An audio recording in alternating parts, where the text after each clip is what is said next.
your favorite food there?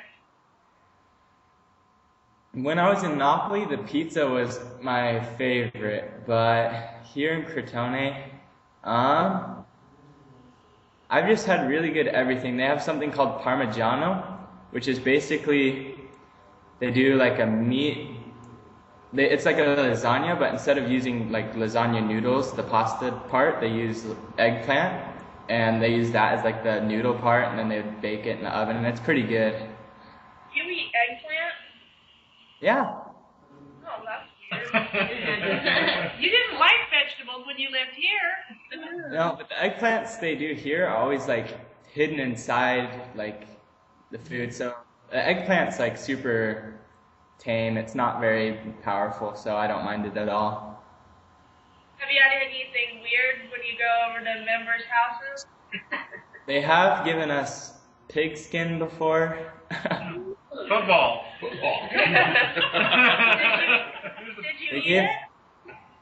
Yeah, I ate it because I didn't know what it was at first, and then I just like kept eating it because I didn't want to know. It had a really weird like texture, and then we asked what it was, and she's like, "Oh, it's pig skin," and by then it was already eaten, so I was like, "All right, whatever."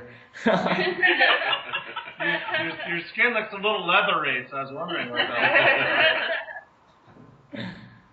Yeah, but other than that, there was some fish today, but I didn't have to eat any of that. It wasn't like a pressured situation, so yeah. Yeah. But yeah, these past 3 days we've been eating and eating and eating. It's not been good. I've been doing the same over here. Yeah, it's not good, you're right. Not good. So how do you say your friend Salvatore's name?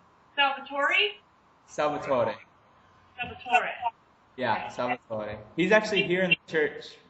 Oh, he posts a lot of pictures of you on Facebook. Like every few days there's another one. Yeah, he does a lot with us so in Italy we try and, when we teach our investigators, we try and teach them with members, and so he always volunteers to come and help us, which is really awesome because he's a native speaker, so he helps us out when we don't know words and stuff like that. Or if people have hard questions that we have no idea what they said, then he'll help us out. How's your Italian coming? I'd like to think okay. Was it hard to learn? What's your face you're making? It's like a donkey, though. I first got to Caserta. I didn't understand like anything anyone was saying. It was really weird. And then even now, there's some people that like, in Italy there's dialects. So if you'll it's kind of like from going from California to Georgia, like people use different words a little bit, or even like California to the UK.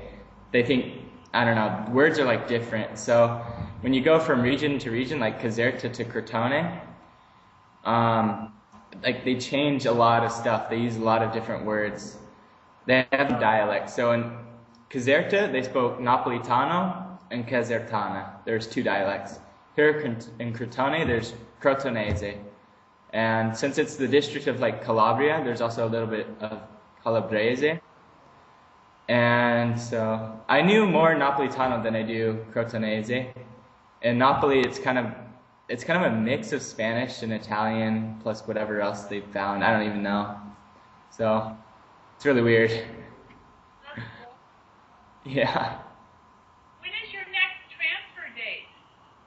So we will get called on January 4th, letting us know where we're going to go, stuff like that. And then on the 8th or 9th, so in Italy, we always move on Thursdays. It's the days we are like moving.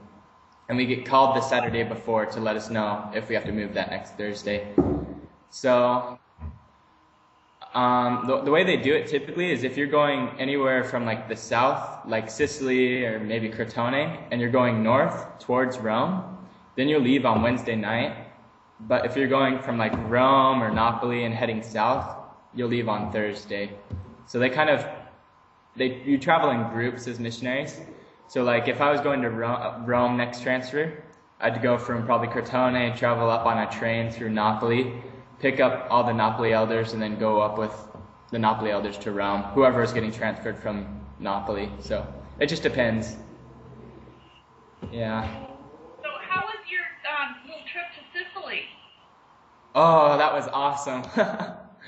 So we had to leave here at about 9 in the morning, and then we finally got there at about 6. We had to take the trains right now